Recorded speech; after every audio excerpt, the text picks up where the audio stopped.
আমি শুধু ওই কথাটাই বলেছিলাম যে এখানে কি বিচারিক বিবেচনা প্রয়োগ করা হয়েছিল কি না, এই প্রশ্নটা করেছিলাম। আচ্ছা, আপনি দেখতে চান, সংসদের দিকে তাকান। সংসদে নাহিদ, আক্তার, হাসনাতরা যখন কথা বলে সে কথাগুলো শুনেন। বাংলাদেশে কোনোদিন সংসদের দিকে মানুষ তাকাতো? বাংলাদেশের আজ আমাদের সঙ্গে রয়েছেন সাবেক অন্তর্বর্তী সরকারের আইন উপদেষ্টা অধ্যাপক ডক্টর আসিফ নজরুল। শুরুতেই আপনার কাছে জানতে চাইবো যে জুলাই গণ অভ্যুত্থানে 2 বছর হয়েছে, তো এই যে গণ অভ্যুত্থান, তার সঙ্গে আপনি কিভাবে যুক্ত হয়েছিলেন?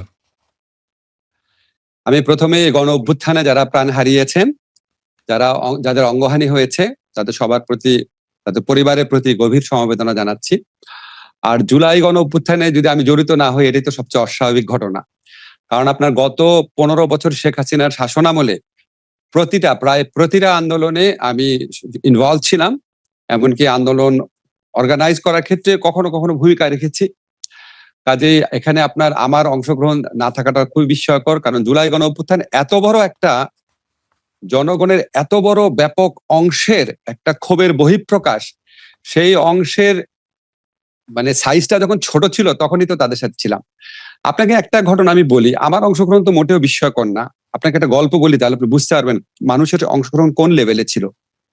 আমি জুলাই গণ অভ্যুত্থান চলাকালে একবার এক জায়গায় আটকা পড়ে আমি ঢাকা বিশ্ববিদ্যালয়ের সাবেক উপাচার্য অধ্যাপক এস.এম.এ ফায়েজ, ওনার বাসায় গিয়েছিলাম। ওনার বাসায় যে মধ্যবয়স্ক মহিলা কাজ করে, উনি আমাকে দেখে দৌড়ায় আসছে। আসার পরে এই মধ্যবয়স্ক মহিলা, যাকে আমি আগে বহুবার দেখেছিলাম, মধ্যবয়স্ক আপনাকে ভুল বললাম, বয়স্ক মহিলা, উনি বলছে, বাবা আমিও আন্দোলনে যেতে চাই। এটা আমি আমার ফুলার রোডের পাড়ায় দেখেছি। যারা কোনোদিন কখনো কোনো আন্দোলনে যায়নি তারাও গিয়েছে। একটা দেশে একজন শাসক একটা দেশের ছাত্র জনতার বিরুদ্ধে যুদ্ধ ঘোষণা করেছে, মারণাস্ত্র দিয়ে তাদেরকে নির্বিচারে মেরে ফেলছে। এই অবস্থায় কোনো বিবেকবান মানুষ বসে থাকতে পারে নাই ভাই।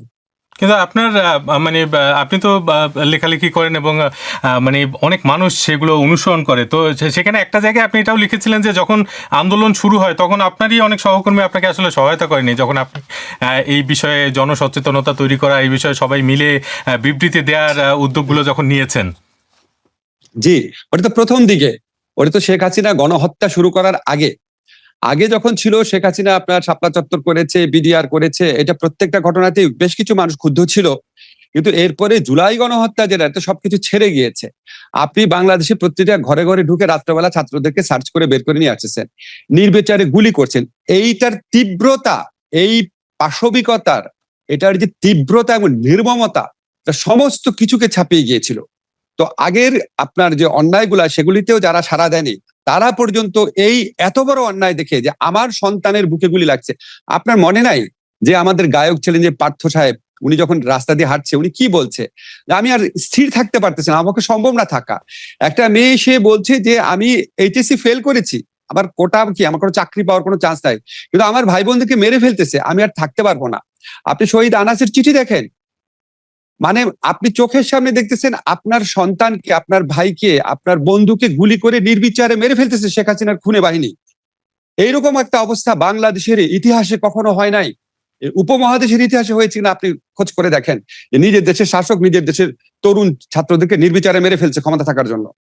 কোনো মানুষ স্থির থাকতে পারে নাই। তো আগে যারা দ্বিধান্বিত ছিল বা আসার ব্যাপারে অতটা সাহসী ছিল না, অতটা প্রয়োজন মনে করেনি, তারা সবাইকে আমি পেয়েছিলাম, অলমোস্ট সবাইকে। এই যে মানে শিক্ষার্থীদের যে আন্দোলন, সেটা তো শুরু হয়েছিল কোটা বিরোধী একটা আন্দোলন হিসেবে, এবং সেই আন্দোলন দ্রুতই তৎকালীন প্রধানমন্ত্রী শেখ হাসিনার পদত্যাগের এক দফা দাবিতে পরিণত হয়।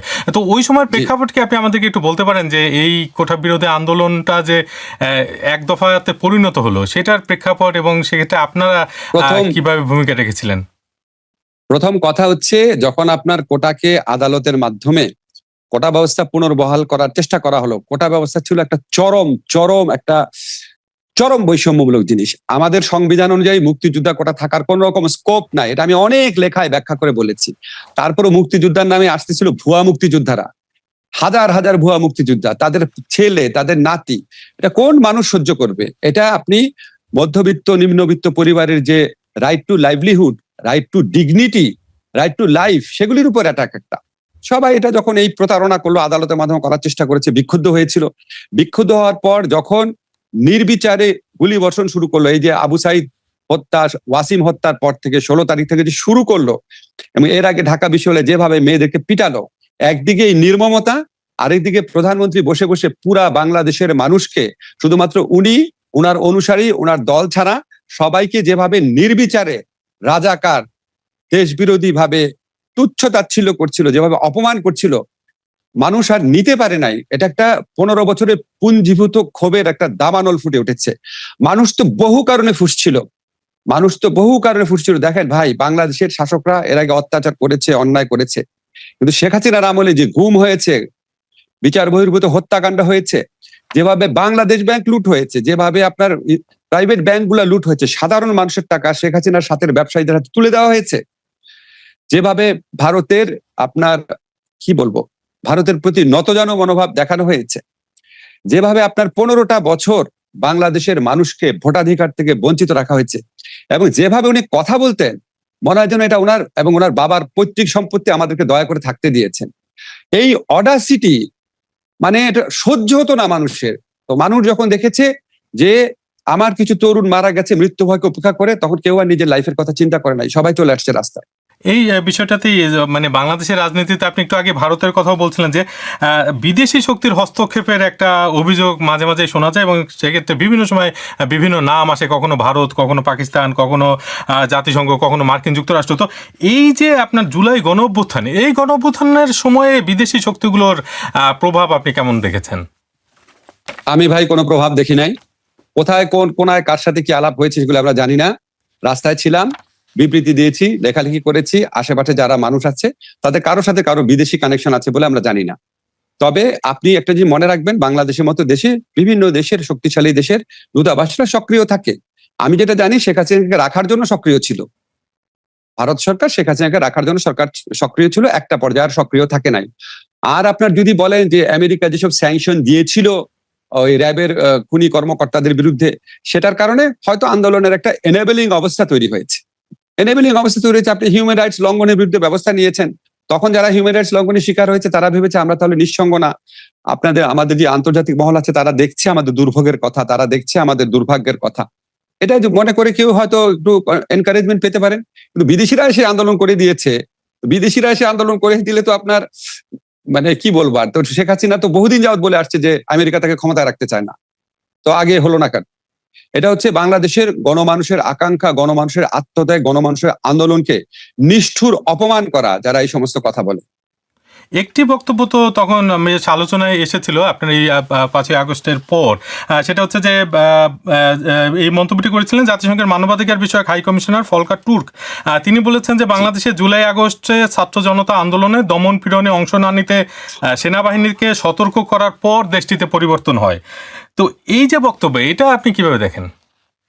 এটা তো আপনার ধরেন হিউম্যান রাইটস, এটা খুব স্বাভাবিক ব্যাপার।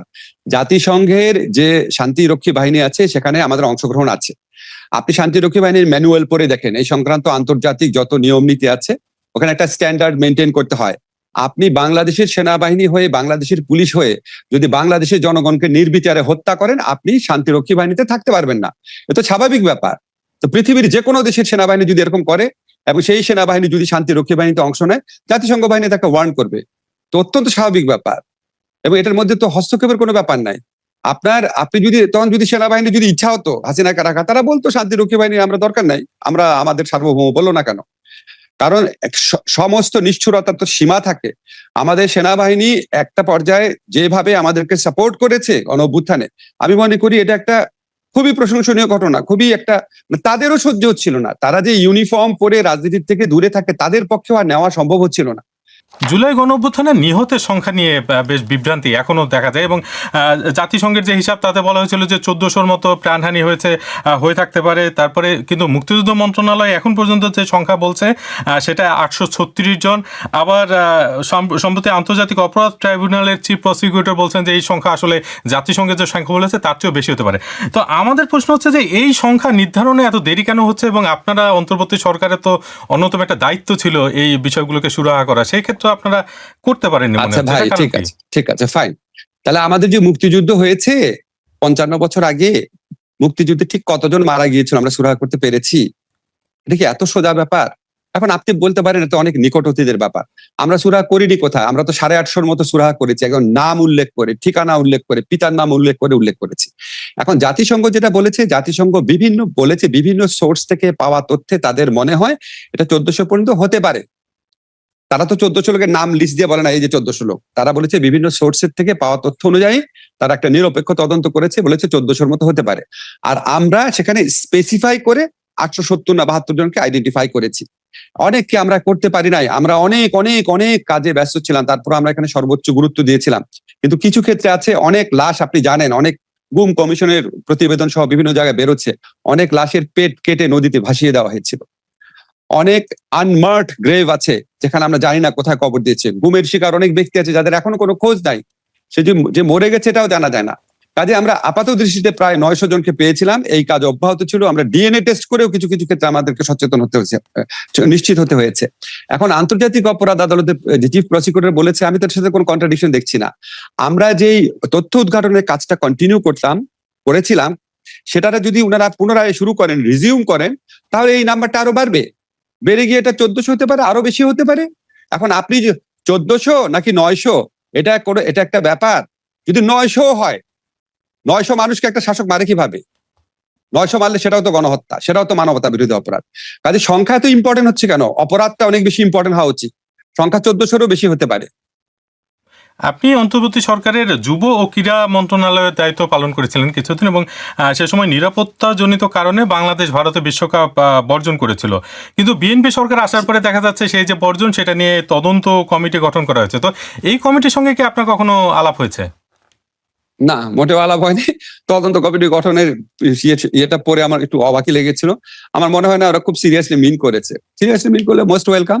সব তো ডকুমেন্টেড আছে কেন আমরা করেছিলাম, আইসিসি রিপোর্ট সহ।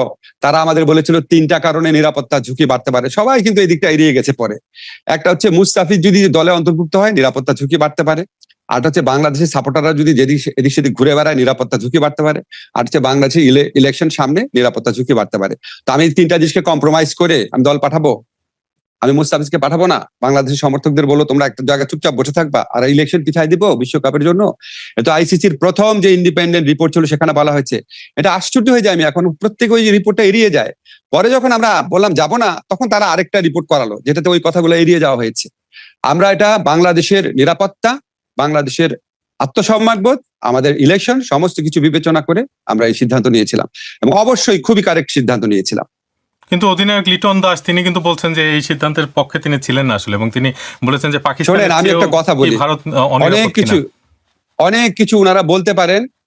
ওনারা আমার সন্তান সম, আমি ওনাদের কথা করবো না। তো ওইখানে আপনার বিসিবি কর্মকর্তারা ছিল, আমি সবার সাথে বসেছি। ওনারা আমাকে যেটা বলেছে সেটা হচ্ছে, খেলতে তো খেলোয়াড়দের ইচ্ছা করে, তো আপনারা যেটা সিদ্ধান্ত দেবেন সেটাই মেনে নিব। এর বাইরে আমি কোনো কথা ওনাদের কারো মুখে শুনি নাই।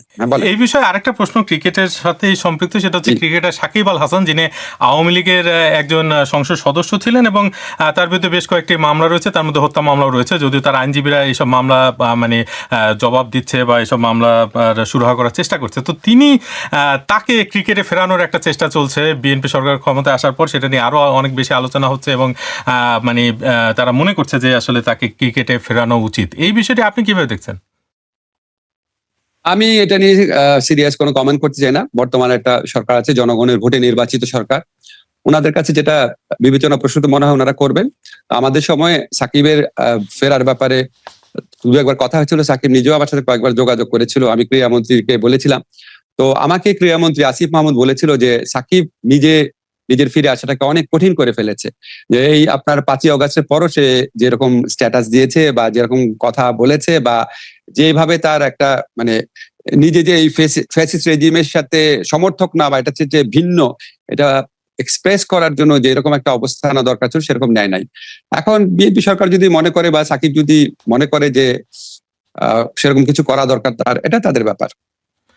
তবে আপনাকে একটা জিনিস বলে রাখি, সাকিবকে আমি মনে করি সাকিবের মতো বড় প্লেয়ার বাংলাদেশের ইতিহাসে কখনো আসে নাই, এবং এত বড় প্লেয়ারকে আমরা রাজনৈতিক ভাবে যেটুক নিরপেক্ষ আশা করি, যতটুক আপনার মানবিক বোধ সম্পন্ন আশা করি, যেরকম আপনার একটা আইডল হিসাবে তরুণ সমাজের সামনে দাঁড়াবে, সেরকম ভাবে আশা করি। দুঃখজনক ভাবে সাকিবের মধ্যে সেগুলির অভাব আছে।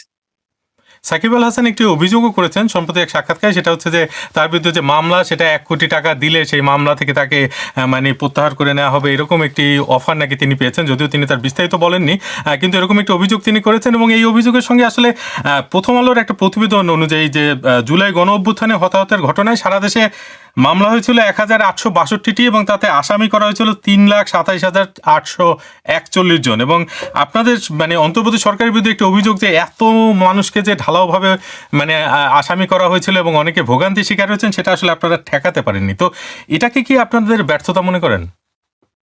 ধন্যবাদ আপনাকে। আপনাকে আমি বলি যে আওয়ামী লীগ আমলেও এরকম গায়েবী মামলা হতো, আমাদের আমলে গায়েবী আসামি হয়েছে।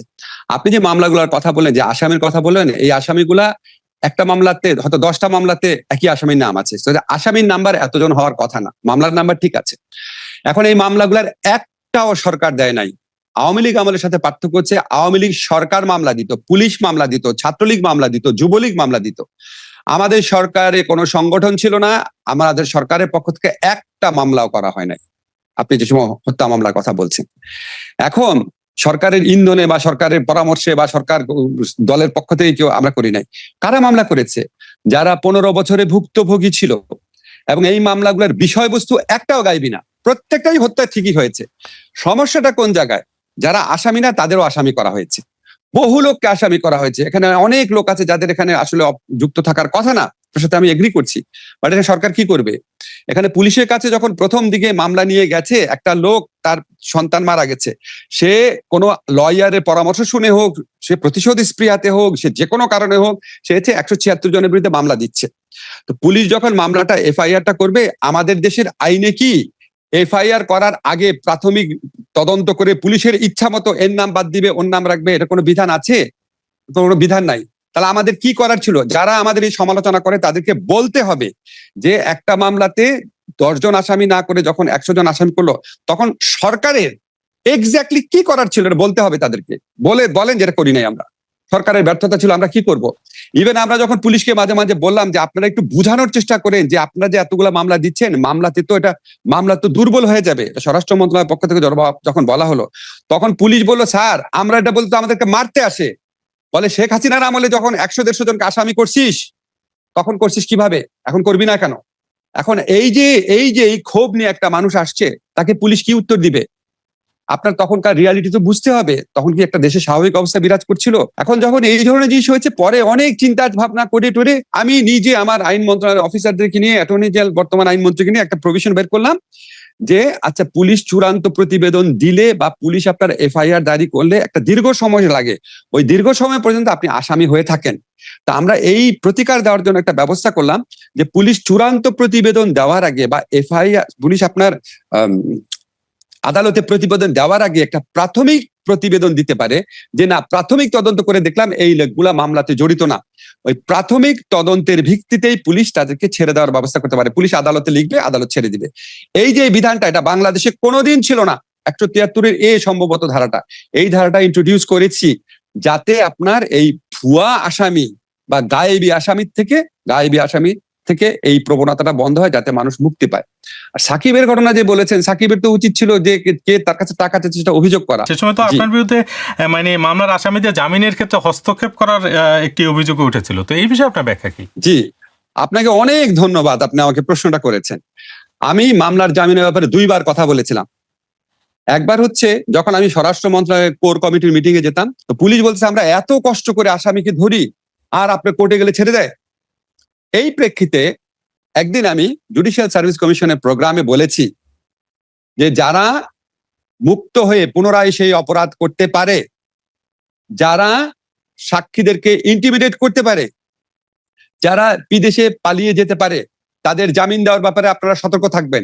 আমার এই প্রত্যেকটা কথা কেস লতে আছে, সিআরপিসির কেস লতে আছে। যে আসামি বের হয়ে এসে আবার ওই অপরাধ করতে পারে বা পালিয়ে যেতে পারে বা সাক্ষীদেরকে ভীত সন্ত্রস্ত করতে পারে, তাদের জামিন দেওয়া যাবে না। এটা আমাদের ফৌজদারি কার্যবিধির বহু কেস লতে আছে। আইনের বাইরে কোনো কথা বলি নাই, শুধু এটা বলেছি। এবং এটাও বলেছি যারা জামিন পাওয়ার যোগ্য তাদের অবশ্যই জামিন দিবেন। আমি সারা জীবন আমার এই কথা ডিফেন্ড করব। এটা বাংলাদেশের আইনে আছে, বাংলাদেশের জুরিসপ্রুডেন্স আছে, পৃথিবীর সমস্ত দেশের আইনে আছে। এর বাইরে আমি কোনো কথা বলি নাই। আরেকটা বলেছিলাম, বলি আপনাকে, উচ্চ আদালতের একটা বেঞ্চে 4 ঘন্টায় 800 মামলায়, 800 আসামি না কিন্তু, 4 ঘন্টায় 800 মামলায় জামিন দেওয়া হয়েছিল। আমি শুধু ওই কথাটাই বলেছিলাম যে এখানে কি বিচারিক বিবেচনা প্রয়োগ করা হয়েছিল কই না, এই প্রশ্নটা করেছিলাম। জামিন নিয়ে 74% অংশগ্রহণকারী বিরোধী দলকে সমর্থন করেন বলে জানিয়েছে। তো আপনি বিষয়টি কিভাবে দেখছেন? আমি তো আপনার জরিপে অবাক না, কারণ গণভোটের মধ্যে দিয়েও তো এই ফলাফল প্রতিষ্ঠিত হয়েছিল। দেখেন, আমার কাছে মনে হয় কি, ধরেন আজকে যেই ডিবেটটা, যে বিরোধী দল বলছে সংস্কার পরিষদ আর সরকার বলছে সংশোধন পরিষদ, আমি কিন্তু এই দুইটা নামের মধ্যে মেজর কোনো পার্থক্য দেখি না। কারণ যে কোনো সংশোধনী একটা সংস্কার, যে কোনো সংস্কারই একটা সংশোধনী। মূল জায়গাটা হচ্ছে ফরম্যাটটা কি হবে, সংস্কারটা করবে কে, সংবিধান সংস্কার পরিষদ করবে নাকি সংবিধান সংশোধন কমিটি করবে। তা আমি মনে করি যেহেতু গণভোটের রায়ের মাধ্যমে এসেছিল এই জিনিসটা সরকারের পক্ষ থেকে, আমি মনে করি আরো উদারভাবে দেখার সুযোগ ছিল, দেখা উচিত ছিল। সংবিধান সংস্কার পরিষদ গঠন করা হলে কোনো সমস্যা হতো না। যেটা সালাউদ্দিন ভাইরা বলার চেষ্টা করে, এটা সংবিধানে অলরেডি নাই, ঠিক আছে, ওনার পয়েন্ট ঠিক আছে, স্ট্রিক্টলি দেখলে ঠিক আছে, কিন্তু আমরা তো একটা বিশেষ পরিস্থিতির মাধ্যমে ক্ষমতা এসেছিলাম, আমাদের বহু কিছুই তো সংবিধানে ছিল না। সংবিধানে যদি নাও থাকবো তো সংবিধান সংস্কার পরিষদ গঠন করে পরে আপনার একটা সংবিধান সংশোধনীর মাধ্যমে সবকিছুই আপনার কারেক্ট করে ফেলা যেত। এর আগে আপনার বহুবার হয়েছে, যেমন আপনার জাস্টিস শাহাবুদ্দিন সাহেব যখন সুপ্রিম কোর্টের বাংলাদেশের প্রধান বিচারপতি থাকা অবস্থায় তত্ত্বাবধায়ক সরকার প্রধান হয়েছিলেন, এটা তো সংবিধানে ছিল না, আবার ওখানে ফেরত গেছেন, এটা আমরা সংবিধান কারেকশন করেছি। পরবর্তীকালে সংবিধান কারেকশন করে অ্যামেন্ডমেন্ট করে সংবিধান সংস্কার পরিষদের সমস্ত কিছু বৈধকরণ করা যেত। আমার কাছে এই ফরম্যাটের চেয়ে ইম্পর্টেন্ট হচ্ছে কন্টেন্ট। আলটিমেটলি সংবিধানে কি পরিবর্তন করা হচ্ছে, আলটিমেটলি যদি দেখা যায় যে জুলাই গণ অভ্যুত্থানকালে অন্তত যেসব বিষয়ে মতৈক্য ছিল সেগুলি সবকিছু করা হয়েছে, এবং যেগুলি বিষয়ে মতৈক্য ছিল না সেগুলি ব্যাপারেও বিবেচনা করার চেষ্টা করা হয়েছে, আমি মনে করবো এটাও একটা অগ্রগতি। হয়তো অনেকের প্রত্যাশিত মাত্রায় না, কিন্তু তারপরে সেটা একটা অগ্রগতি হবে। কিন্তু আপনারা যে এই যে 1.5 বছর সময় নিয়ে যেসব সংস্কারের জন্য এত উদ্যোগ নিলেন, নানা রকমের অধ্যাদেশ আপনারা করেছেন, আপনার ক্ষেত্রে যদি বলি যে বিচার বিভাগের স্বাধীনতা নিশ্চিত করার লক্ষ্যে অন্তর্বর্তী সরকারের আমলে সুপ্রিম কোর্টের বিচারক নিয়োগের বিধান এবং স্বতন্ত্র সচিবালয় প্রতিষ্ঠার জন্য জারি করা অধ্যাদেশ, সেগুলো বাতিল করে দিয়েছে জাতীয় সংসদ, এবং এইভাবে আরও অনেক রকমের সংস্কার এখন ঝুলে যাচ্ছে। গণভোট যে রায় সেই বাস্তবায়ন হচ্ছে না। তো আপনার কাছে কি মনে হচ্ছে না যে আপনি যে 15 বছরের কথা বারবার বলছেন, আপনি আবারও সেই 15 বছরের যে সিস্টেম ছিল সেই সিস্টেমে ক্রমশ ফিরে যাচ্ছে? যদিও একটি সরকার ক্ষমতায় এসেছে বিপুল জনসমর্থন নিয়ে এবং তাদের 200-র বেশি আসন রয়েছে, এবং তারা আসলে এই যে জুলাই গণঅভ্যুত্থান তার থেকে রাজনৈতিকভাবে যদি চিন্তা করা হয় সবচেয়ে বড় মানে সুবিধা যাদের হয়েছে সেটা হচ্ছে বিএনপি। তো তারা এরকম কেন করছে, আপনার কাছে কি মনে হয়? তারা এটা কেমন করছে ওদের জিজ্ঞেস করেন, তবে বাংলাদেশ আগের জায়গায় ফিরে যাচ্ছে না।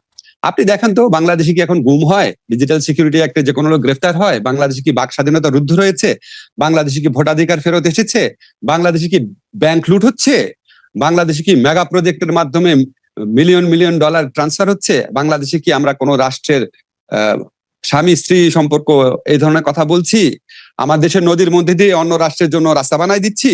কিন্তু আপনি যদি আইনি কাঠামোর দিকে যান, যেমন গুম এবং মানবাধিকার কমিশন, এই যে দুটো বিভিন্ন অধ্যাদেশ, এই দুটো তো বাতিল। যাচ্ছি আমরা যে আইনগত সংস্কার করেছি, আমার মন্ত্রণালয়ের হাত দিয়েই তো অধিকাংশ আইন হয়েছে। এর মধ্যে গুরুত্বপূর্ণ ধরেন 133টা সরকার করেছে, এর মধ্যে গুরুত্বপূর্ণ ধরেন 40টা আইন। 40টা আইনের মধ্যে 20টা আইন বিএনপি রিটেইন করেছে। আপনাদের কাছে এগুলি ছোট আইন মনে হতে পারে, আমার কাছে ছোট আইন না। যেমন সিআরপিসির অ্যামেন্ডমেন্ট, যে কারণে গ্রেফতারকৃত ব্যক্তি অনেক সুরক্ষা পাবে যদি সত্যি এটা প্রয়োগ করা হয়। সিপিসির অ্যামেন্ডমেন্ট, মামলা দীর্ঘসূত্রিতা বন্ধ হবে। লিগ্যাল এইডের অ্যামেন্ডমেন্ট, কোর্টে না গিয়ে ডিসিশন পাবে, বিরোধ নিষ্পত্তি করতে হবে। ডিজিটাল বেইল বন্ড, অনেক কিছু করা হচ্ছে। শ্রম আইনের সংশোধন, শ্রমিক অধিকার রক্ষা করার জন্য। প্রকিউরমেন্ট অধ্যাদেশ করা হয়েছে, সরকারি ক্রয় ব্যবস্থার স্বচ্ছতা প্রতিষ্ঠা করার জন্য। এরকম বহু আইন আছে বিএনপি গ্রহণ করেছে, যেটা গ্রহণ করেছে এটা মানুষ দেখে না। কিন্তু যেটা সরকারের স্বচ্ছতা জবাবদিহিতা বেশি প্রতিষ্ঠা পাবে সেগুলি বিএনপি গ্রহণ করে নাই। আপনি কারেক্ট, সচিবালয় আইন বাতিল করা, তারপরে সুপ্রিম কোর্ট বিচারক নিয়োগ অধ্যাদেশ বাতিল করা, মানবাধিকার আইন বাতিল করা, গুম অধ্যাদেশ বাতিল করা অবশ্যই দুঃখজনক, অবশ্যই হতাশাজনক। আমি যখন ওনাদের সাথে কথা বলেছি আমার দুঃখবোধ থেকে আমি যে অ্যাসুরেন্সটা পেয়েছি যে মানবাধিকার আইন এবং গুম আইন কিছু কিছু পরিবর্তন করে তারা গ্রহণ করবেন। আর আমি যেটা জানি যে সুপ্রিম কোর্ট সচিবালয় আইনের ব্যাপারে এটা এটা নিয়ে কিছুটা ভিন্ন মত আছে, তারা এটা নিয়ে তারা ভাববে। এখন আমি দেখি মানবাধিকার আর গুম আইন যদি বাংলাদেশে ভালো না হয়, এর চেয়ে তো বেদনা দেওয়ার কিছুই হইতে পারে না। এইটা আমরা এই গুমের আন্দোলন থেকে আপনার এই শেখ হাসিনার বিরোধী আন্দোলনের যে সূচনা হয়েছে, তার একটা ছিল মায়ের ডাকের সংগ্রাম, গুমের পরিবারদের কান্না। তো এটা আমি বিশ্বাস করি না বিএনপির পক্ষে এই অধ্যাদেশ করা সম্ভব হবে না। হ্যাঁ, তারা আমাদের আইনের চেয়ে একটু ডাইলুট করতে পারে। আমি আপনাকে বুঝায় বলি, ধরেন আমলে যে মানবাধিকার আইনটা, ধরেন সেটার যদি মান থাকে ধরেন 1, ধরেন আমরা এটাকে বাড়িয়ে করেছিলাম 5, এখন বিএনপি অধ্যাদেশ করে 5 থেকে নেমে 3-এ আসবে, কিন্তু বিএনপি 1-এ ফিরে যাবে না। এটা হচ্ছে আমার কনফিডেন্স। এখন আপনি বলতে পারেন, আপনি শোপেনহাওয়ারের মতো দেখতে পারেন যে 1-এর থেকে মানটা 3-এ নিয়ে গিয়েছে, তাহলে 2 বেড়েছে, এইভাবে দেখতে পারেন। আবার আমাদের আমলে করা 5-এর থেকে নেমে 3 হয়েছে, 2 কমেছে, এটাও দেখতে পারেন। কিন্তু দুইটাই তো সত্যি। 1-এর থেকে যদি 3 হয়, আমি মনে করি সেটাও অগ্রগতি, কিন্তু যথেষ্ট মাত্রায় না। যে যথেষ্ট মাত্রায় অগ্রগতির জন্য আমাদের যে বেঞ্চমার্ক, সেই বেঞ্চমার্ক গুলা আমরা অন্তর্বর্তীকালীন সরকারের অধ্যাদেশে তৈরি করে দিয়ে গেছি। আমাদের একটা দলিল থাকলো, এটার ভিত্তিতে আমরা ভবিষ্যতেও আমাদের আন্দোলন সংগ্রাম করতে পারবো, যে না আরো ইমপ্রুভ করতে হবে। এটাও একটা অ্যাচিভমেন্ট আমি মনে করি। আরেকটি বিষয় আপনার কাছে জানতে চাইবো, তার আগে আমাদের দর্শকদের একটি প্রশ্ন নেই। তার নাম নিতু আক্তার, তিনি ঢাকা বিশ্ববিদ্যালয়ের একজন শিক্ষার্থী। স্যার, জুলাই গণঅভ্যুত্থানের পরে আমরা আসলে আপনাকে রাষ্ট্রের খুব গুরুত্বপূর্ণ জায়গায় বসিয়েছিলাম, তো সেই জায়গায় থেকে আপনার উচিত ছিল রাষ্ট্রের গুণগত পরিবর্তন করা। আপনার কাছে কি মনে হয় যে আপনি কি সেই গুণগত পরিবর্তন কতটুকু করতে পেরেছেন? লিটু, আপনাকে অনেক ধন্যবাদ। গুণগত পরিবর্তন ভাই কিভাবে করব? যতগুলা আইনের জন্য আপনারা সংগ্রাম করছেন এখন, মানবাধিকার আইন রাখার জন্য, গুম আইন রাখার জন্য, সচিবালয় আইন রাখার জন্য, সুপ্রিম কোর্টে বিচারক নিয়োগ আইন রাখার জন্য, সব তো আমার মন্ত্রণালয় করেছে। তো গুণগত পরিবর্তনই তো করেছি। আপনারা যে আমাকে যদি মিসআন্ডারস্ট্যান্ড করেন, এইগুলিই তো গুণগত পরিবর্তন। তো আমি তো আইন করে দিয়ে গেছি। আমি সুপ্রিম কোর্ট সচিবালয় প্রতিষ্ঠা করে দিয়ে গেছি। আমি যে আইন করেছিলাম সুপ্রিম কোর্টে বিচারক নিয়োগ আইন, সেই আইন অবলম্বনে বিচারক নিয়োগ করে দেওয়া হয়েছে 43 জন। আমরা মানবাধিকার কমিশন প্রতিষ্ঠা করে দিয়ে গেছি। ভাই আর কি করব? কিন্তু সেই পরিবর্তনগুলো তো টেকসই হয়নি। মানে আমি কি করব? একটা minute Arafat, wait a minute. আমাদের সরকার অনেকগুলা জিনিস করে গেল। সরি, অনেকবার আমি বলেছি, আমার বলা উচিত ছিল আমরা অনেকগুলা জিনিস করে দিয়ে গেছি। করে দিয়ে যাওয়ার পর যদি পরবর্তী সরকার না করে, আমি কি আমার সরকার আমলে এমন একটা সিস্টেম করতে পারি যে পরবর্তীকালে যে কোনো সরকার ইহা করিতে বাধ্য থাকিবে? এটা কি হয়? কিন্তু একটা বিশেষ পরিস্থিতিতে তো অন্তর্বর্তী সরকার গঠন করা হয়েছে, এবং সেই বিশেষ পরিস্থিতিতে একটা জায়গা বলা হচ্ছে যে 106 অনুচ্ছেদ যেটা সংবিধানে, সেই অনুচ্ছেদ অনুযায়ী তো চাইলে আপনারা এই জায়গাগুলোতেও অনেক রকমের সমাধান খুঁজতে পারতেন আর কি, এবং সেই সমাধানটা না খুঁজে একটা রাজনৈতিক দলের উপর নির্ভর করা যে রাজনৈতিক দল আসলে এগুলা রাখবে কিনা, সেই বিষয়টা আসলে আপনাদের ছিল না। আরাফাত এক মিনিট, কি সমাধান করতাম? সংবিধান চেঞ্জ করে দিয়ে চলে যেতাম? এই গণভোট যদি আগে করা হতো, যেটা কিছু রাজনৈতিক দল প্রস্তাব করেছিল যে গণভোট আগে করা, সংবিধান সংস্কার পরিষদ, সেটা আগে করে তারপরে এই পরিবর্তনগুলো করা যেত কিনা? হ্যাঁ, তো করলাম। করার পর আবার বিএনপি ক্ষমতায় জিতে আছে, সবগুলো ইয়ে করে দিত, বাদ দিয়ে দিত। আপনি কি করতেন? আমরা তো আইনও করেছি, আমরা তো মানবাধিকার আইন করেছি, গুম আইন করেছি, সবই করেছি, বাদ দিয়ে দিয়েছি। ইলেক্টেড একটা গভর্নমেন্ট 2/3 মেজরিটি নিয়ে এসে যদি বলে ওরা যেগুলি করেছে এগুলি সব বাদ, আপনি কি করতে পারেন? আমি কি করতে পারি? আপনি আমার অন্তর্বর্তীকালীন সরকার কি করতে পারে? সেক্ষেত্রে এই প্রশ্নটা তো আসে, তাহলে জুলাই গণঅভ্যুত্থান যেটা হয়েছে, যেখানে এই তো শত শত তরুণের প্রাণ গেল, আপনারা সবকিছু ঝুঁকি নিয়ে তারপরে এই আন্দোলনে অংশ নিলেন, তাহলে এই আন্দোলন থেকে আসলে অর্জনটা কি হচ্ছে আপনার? সবই যদি অনেক দাঁড়ান, এই আন্দোলন থেকে কি অর্জন হয়েছে আপনি দেখতে চান? সংসদের দিকে তাকান। সংসদে নাহিদ আক্তার, হাসনাতরা যখন কথা বলে, সে কথাগুলো শুনেন। বাংলাদেশে কোনোদিন সংসদের দিকে মানুষ তাকাতো? বাংলাদেশের মানুষ ভোটাধিকার ফেরত পেয়েছে, বাংলাদেশে গুমের অবসান হয়েছে, বাংলাদেশে বাক স্বাধীনতা বহুগুণে বৃদ্ধি পেয়েছে, বাংলাদেশের সুযোগের সমতা বৃদ্ধি পেয়েছে, সব কোটা ফোটাগুলি চিরতরে বিলুপ্ত হয়েছে। বাংলাদেশে কোনো শাসককে জনগণের প্রতি তুচ্ছ তাচ্ছিল্য করার যে সংস্কৃতি, সেটা শেষ হয়েছে।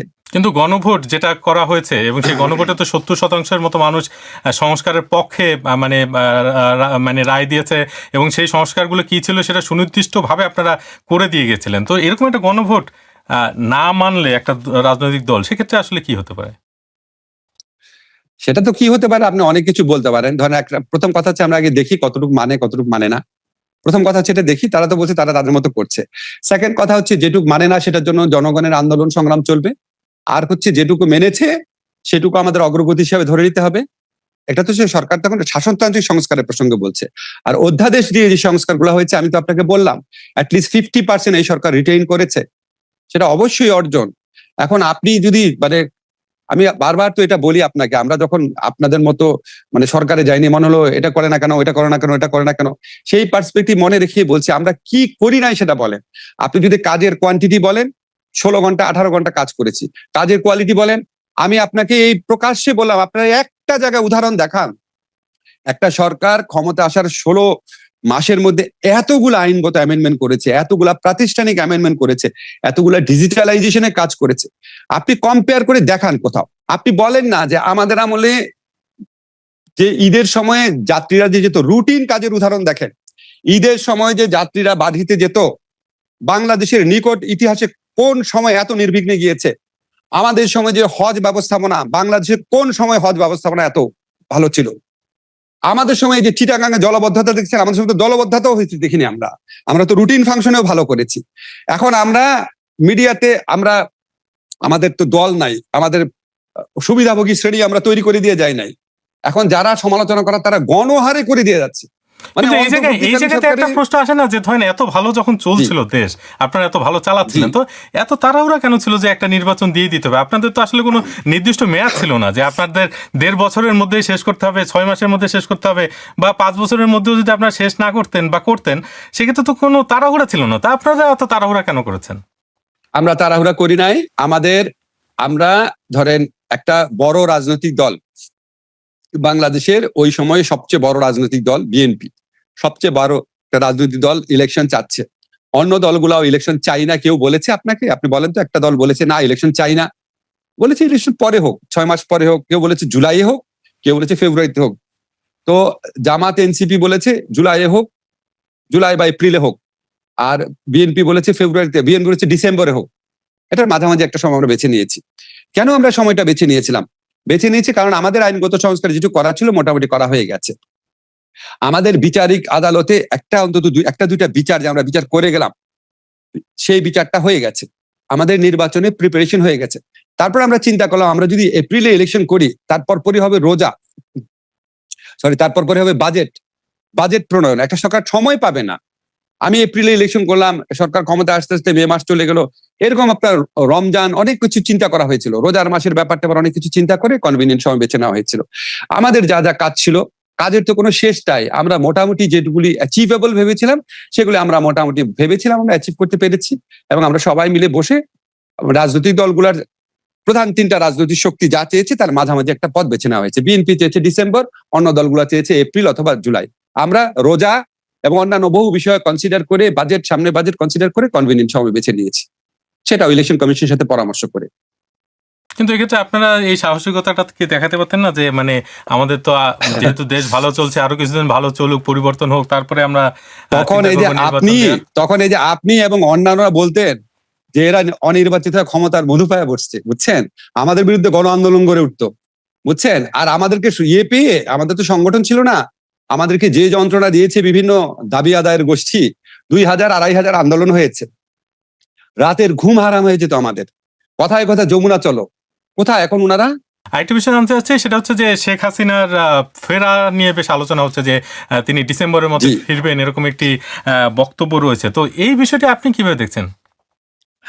আমার কাছে মনে হচ্ছে বিষয়টা এত মহিমাময় করে দেখানো হচ্ছে, একজন দণ্ডিত আসামি আত্মসমর্পণ করতে আসবেন।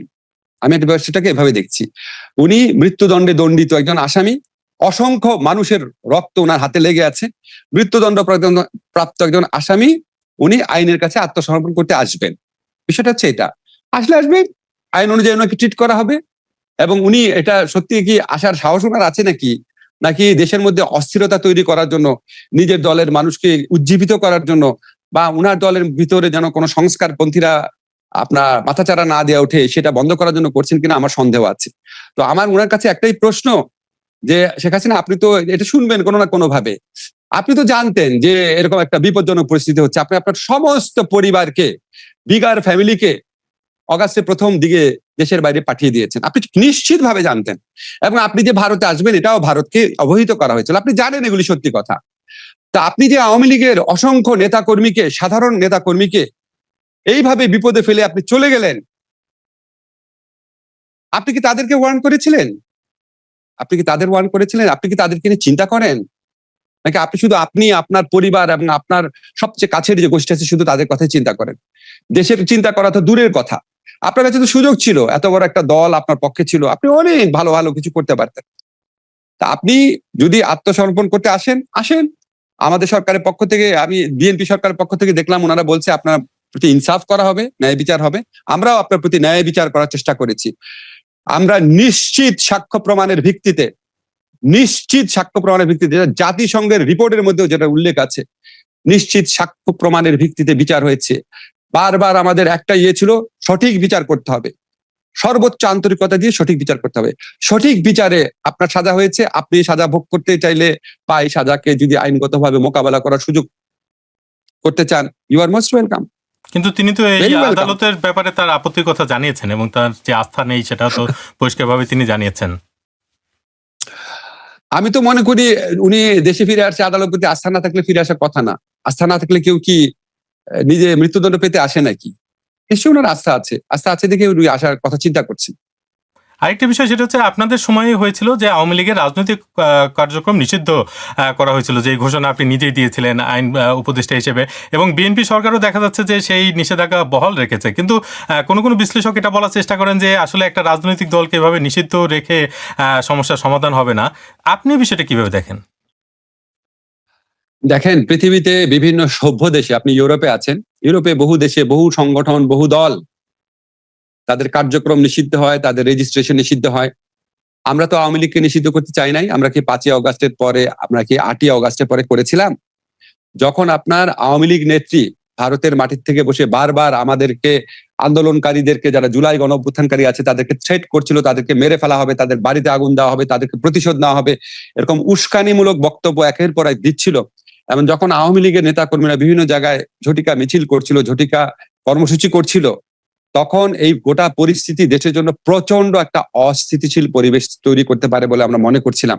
এবং উনি যে সমস্ত কথাবার্তা বলছিলেন তাতে আওয়ামী লীগের সাধারণ নেতাকর্মীদের জীবনও বা নিরাপত্তাও বিঘ্নিত হতে পারতো বলে আমরা আশঙ্কা করেছিলাম। কারণ উনি তো একটা কথা বলে খালাস হয়ে গেল, কিন্তু এখানে যে ছেলেটা নামতেছে, এই যে উনার দুঃশাসনের ক্রোধের যে বহিঃপ্রকাশ, তো শেখ হাসিনাকে তারা পাচ্ছে না। হয়তো ওই ছেলেটার গায়ে হাত তুলবে, হয়তো ওই ছেলেটার বিরুদ্ধে মামলা দিবে, দেশের মধ্যে একটা অরাজক পরিস্থিতি সৃষ্টি হবে। এই সমস্ত কিছু বিবেচনা করে আমরা সাময়িকভাবে তাদের কার্যক্রম নিষিদ্ধ করেছিলাম। এবং আমাদের এই ডিসিশনটা যে কারেক্ট ছিল, এটা তো বিএনপি সিদ্ধান্ত, যে আমাদের সিদ্ধান্ত কন্টিনিউ করছে, এটার মধ্যে দিয়ে তো প্রমাণিত হচ্ছে। আপনি আমাদের বলেন তো, আজ পর্যন্ত তো আমরা যখন সরকারে ছিলাম কোনোদিন এই যে দূতাবাস আছে, বিভিন্ন আন্তর্জাতিক প্রতিষ্ঠান আছে, মানবাধিকার প্রতিষ্ঠান আছে, এখানকার দূতাবাস গুলো আছে, তাদের সাথে আমাদের কত বৈঠক হয়েছে। আমাদের তো কেউ বলে নাই যে আসলে আওয়ামী লীগের যে রাজনৈতিক কার্যক্রম নিষিদ্ধ করা হয়েছে এটা ঠিক না, এটা আপনারা উদ্যোগ করেন, কেউ তো আমাদের বলে নাই। আমাদের সাথে যতগুলো পলিটিক্যাল পার্টির সংলাপ হয়েছিল তার মধ্যে আওয়ামী লীগের খুব ঘনিষ্ঠ মিত্ররাও ছিল, কেউ তো বলে নাই। এখন বিশ্লেষকরা হঠাৎ করে আপনার নবলব্ধ একটা ফ্রিডমতা বোধ থেকে ওনারা বলতে পারেন, বাক স্বাধীনতা ওনারা বলতে পারেন। তবে এটা মানে সরকার যদি উপলব্ধি করেন, সরকারের ব্যাপার। আমাদের সময় আমরা মনে করেছি দেশে স্থিতিশীল অবস্থা রাখা দরকার, একটা স্মুথ ট্রানজিশন অফ পাওয়ার দরকার, একটা রিপ্রেজেন্টেটিভ পার্লামেন্ট দরকার, একটা সুস্থ সবল সুন্দর পরিবেশে নির্বাচন দরকার। এটার জন্য